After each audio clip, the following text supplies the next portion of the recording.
you will probably run into with a modern PC system. First, SDRAM. Now an SDRAM module has 168 pins and it uses a clock.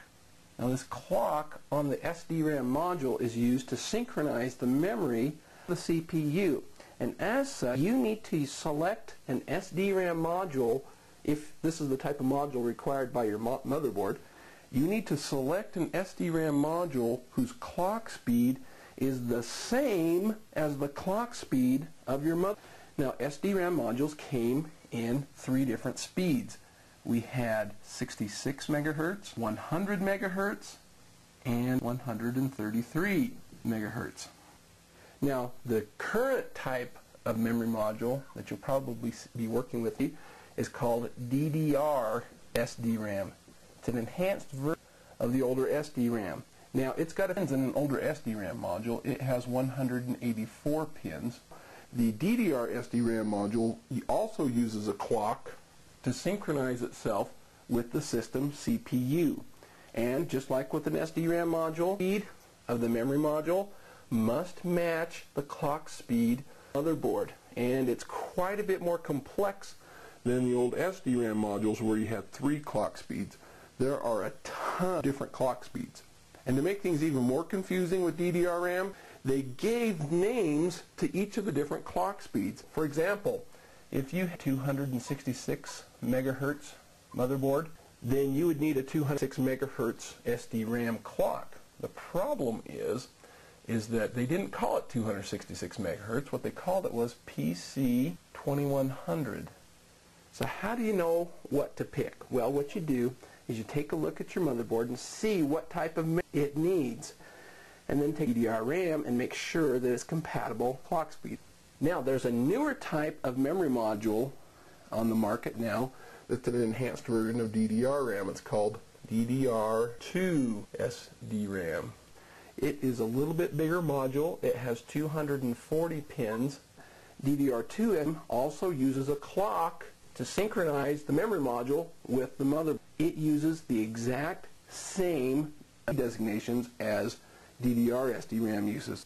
The next thing you need to keep in mind when choosing RAM, in addition to module type, is the capacity of the module. So the first thing to look at is how many memory slots and how much memory do you want to install in the system. Now once you have that, then you got to check your motherboard specs, because not all boards are created equal. Some motherboards support larger sized memory modules. It'll probably say, I can only address that's as big as, and I can only address a maximum amount of RAM in the system of X. Another thing to check when you're dealing with capacity is an issue we call banking. On some motherboards with some types of memory modules, you may be required to install 2 modules at a time. If you install just one, the system won't read it. You install 2 at a time. And it depends on the motherboard, and it depends on the type of module. Again, check your documentation for your motherboard thoroughly. In fact, I recommend when you're buying the components for your PC system you're going to build, get your motherboard first, then check the documentation and see what kind of memory you're going to need, and then purchase the memory later. Let's take a look at how we install a memory module in the PC system we're building. Okay, in this particular, I have 2 memory slots right here, and I checked the documentation and found out that it requires a DDR SDRAM module, and that it is a PC3200 motherboard, which means it runs at 400 megahertz. So I need to purchase PC3200 DDR SDRAM memory modules. And I checked about banking, and there are banking rules, so depending on how much memory I want to put a single memory module, or I could populate those slots with memory. Now for this system I decided that I want 1 gigabyte of RAM, and I found a good 512 megabyte memory modules. And by the way, that's just a hint. Many times you'll find that the larger capacity memory, like a 1 gigabyte module, are considerably more expensive than just purchasing 2. In this case, it was more expensive to purchase 2 512 megabyte modules, so that's what I chose to do. So I've got my memory module. I'm using proper static prevention techniques techniques. My PC system is also unplugged, so there's no risk of electrocution. And then I get this module in the proper direction in order to sit in there. You can see the module has a little slot right here that's called a key. It keeps you from putting the module in the wrong way. And notice the middle. This edge is longer than this edge. Okay? So I look at my, and if I look down in there very carefully, you probably can't see it from where you're at. A little plastic there that fits in. So to put up the notches to make sure that I've got the memory module the right way, I work it into the slot, and then I just press down, clicks on both ends. Okay? When I push down, little tabs on both ends flip up and go into little slots on itself and lock the memory module in place. Let's go ahead and put this module in as well. Get the proper orientation on it. Tab lines up. The center of the mod, center of the, and I just push down, clicks. Our memory is now installed.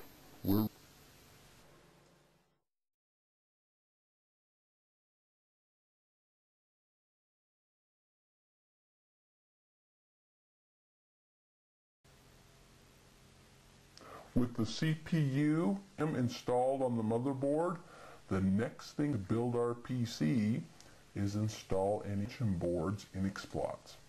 One of the great revolutions of when it came out in the mid-70s was the fact that it was built modular. That means you a generic PC and say, okay, I want it to have a interface, and you could purchase a sound board, insert it very easily into an expansion. All of a sudden it's got sound capabilities. We kind of take it for today, but it was really in the 1970s when IBM developed that format for a PC. Now, to install boards in a PC, you need to know that there are many different types of expansion slots. There are 3 different types of expansion boards that you need to be concerned with in a modern PC system. There are actually lots of other types of expansion, but they're all obsolete. We're not going to talk about them here. The ones you need to be concerned with are first the ISA expansion boards for industry standard architecture. By the way, in the industry, when we're talking about ISA, we refer to it as ISA. Now, the expansion board runs at 8.3 megahertz. Now that's not very fast, and it's 16 bits wide. The very first ISA boards were only 8 bits wide. They are relatively slow. They're not good for things like hard disk interfaces or video interfaces that need a lot of bandwidth. The important point to remember when you're dealing with ISA boards is that they must be manually configured, and I'll show you what that means. The type of expansion board you'll probably be doing most of your work with are called PCI, and PCI, by the way, stands for Peripheral Component Interconnect. It's a newer type of expansion board, and it's very, very, very widely implemented. Now, a PCI expansion board is a 32-bit board, runs at 33 megahertz. So as you can see, it's quite a bit faster expansion board. And an important point about PCI expansion boards is that they are plug and play, which we usually refer to as PNP. And so to manually configure the resources that the card is going to use, the PCI board uses the BIOS on the motherboard along with the operating system as well as a chip to automatically configure it when you turn the system on. It's really nice. There's one other type of expansion board that you're going to use an awful lot of, and that is AGP. Now, AGP stands for Accelerated Graphics Port. Now, AGP is only used for video cards. And an important point to remember about AGP as well is that you can only have one AGP expansion board in the system at a time. And that's not true of ISA or PCI. With ISA and PCI, you can have 5 or 6 different boards in the system all at once. With AGP, you can only have one. Now, an AGP board is 32 bits wide, like a PCI board, but it runs at 66 megahertz, so it's twice as fast as a PCI board. In fact, it can run at higher speeds. This is actually called 1X AGP. It runs at 133 megahertz, all the way on up to X. You can see that the 2X is just a multiplier of the base rate of 66 megahertz. You can do the math for each mode in between. With that, let's take a look at some ISA, PCI, and AGP cards, as well as the slots that they use on the motherboard. Okay, we're taking a look at the motherboard and we're building, and it actually only has 2 of the different types of slots we talked about. What's missing is the ISA slot, but I'll show you what an ISA card looks like in just a second. This particular motherboard has 2 different types of slots. The brown slot right up here, and these 3 white slots. All of these are expansion slots. The brown one at the top is an AGP expansion slot. The 3 whites are called PCI slots. Now, there is a newer of PCI available, PCI Express. It's an enhanced version of PCI. It's really fast, and it's actually starting to replace AGP for video cards. With that, let's now take a look at an ISA board, at a PCI board, and an AGP board, so you can see between them. The expansion board right here is an ISA, standard expansion board. Old sound works really well in its day. Notice the type of connector that it uses and compare it with the other connectors. It's very different. It's much longer, uses much wider pins right here. Now, this board down here is a PCI board, a Firewire board. Notice the difference between it and the ISA board. The ISA board uses a 2-part connector, and so does the PCI.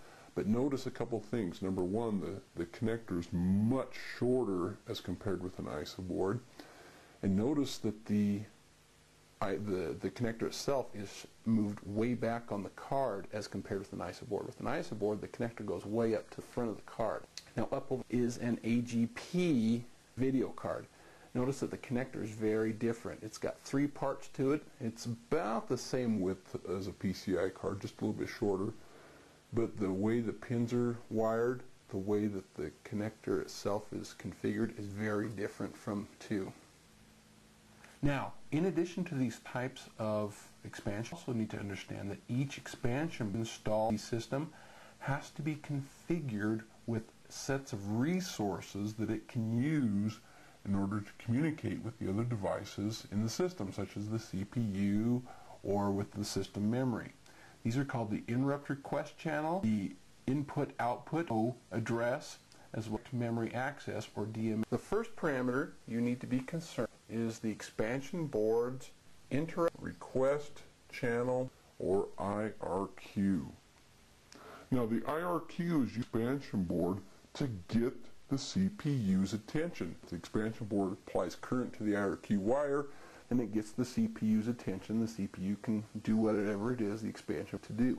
Now, back in the old, every device had to have a unique queue, meaning that no two devices could share them.